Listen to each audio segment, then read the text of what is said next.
Bonjour et bienvenue sur Paris-Nice 2020, avant-dernière étape aujourd'hui en raison de l'annulation officielle de la 8e et dernière étape à Nice dimanche pour cause de coronavirus. Une équipe a même décidé de ne pas prendre le départ, il s'agit de l'équipe Bahreïn-McLaren. Un tracé accidenté pour puncher sur le final aujourd'hui entre Sorgues et Apt à travers le Vaucluse. 6 ascensions répertoriées et une côte à Apt dans le final qui risque de dynamiter la fin de course. Quelques noms ronflants prennent part à l'échappée du jour. Sur les 109 coureurs restants, 7 ont faussé compagnie au peloton.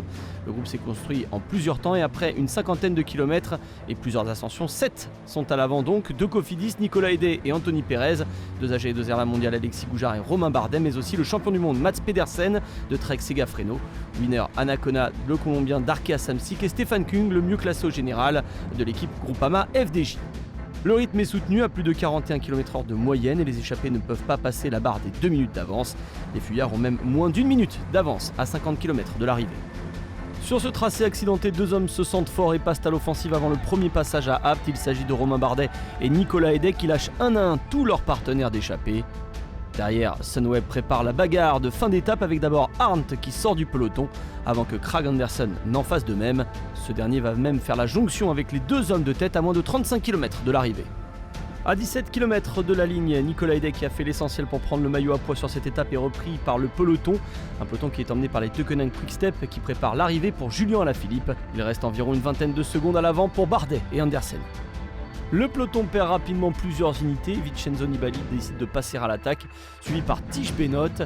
La stratégie de Sunweb est claire, Benoot revient ensuite sur Kragh Andersen seul et continue son effort. Derrière, le groupe des favoris est en chasse mais reste complètement désorganisé. D'ailleurs, le Belge Benoot en profite et creuse l'écart, il possède encore plus de 20 secondes sous la flamme rouge. Moment mal choisi par Sharpman, le maillot jaune pour se faire une grosse frayeur. Devant, Benoot file vers la victoire.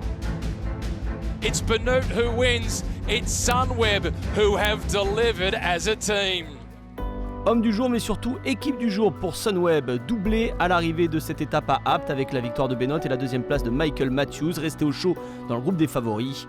La stratégie de fusée à plusieurs étages a fonctionné, Arndt a attaqué en premier avant Kragh Andersen qui a servi de dernier relais à Tish Benoot, brouillant les cartes de toutes les autres équipes.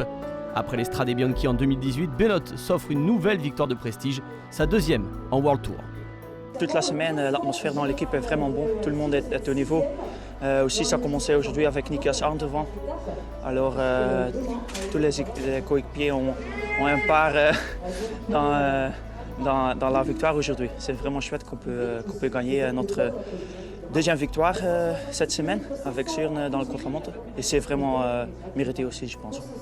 Tish Benoot s'impose donc avec 22 secondes d'avance sur tous les favoris, contrairement à ce qui est écrit sur ce tableau. Matthews, son coéquipier, est 2e, Higuita est le meilleur jeune, 3e. Tous les coureurs dans le dernier kilomètre sont donc crédités du même temps. Sharpman termine 12e et conserve une avance importante avant la dernière étape vers la Colmiane. Tish Benoot est à 36 secondes, Sergio Higuita est 3e à plus d'1 minute. Demain, place à la dernière étape vers la Colmiane, un tracé qui pourrait tout chambouler au classement général, une étape pour purs grimpeurs, avec plusieurs cols de première et 2e catégorie à enchaîner sur 166 km, près de 40 km d'ascension au total avec le col de Vence, avant le col de la Cigale, puis la côte de Saint-Antonin et pour finir l'ascension de la Colmiane, 16 km à plus de 6% de moyenne, déjà escaladé en 2018 où Simon Yates s'était imposé.